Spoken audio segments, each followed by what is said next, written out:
Ang magkakapatid ay lalabas na. Uunahin muna natin si Mary Chris. Hi, madlang people.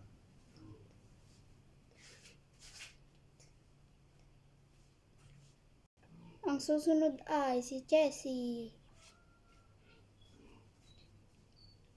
Hi, madlang people.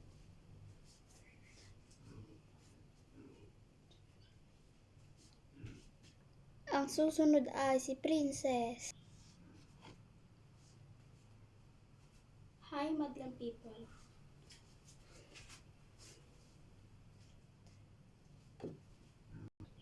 Ang susunod ay Fatima.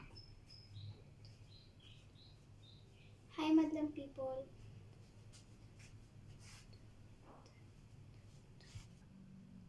Ang susunod ay si Carla.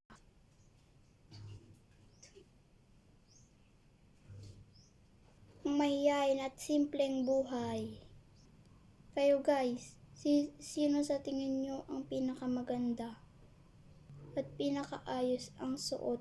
Ilagay sa comment section.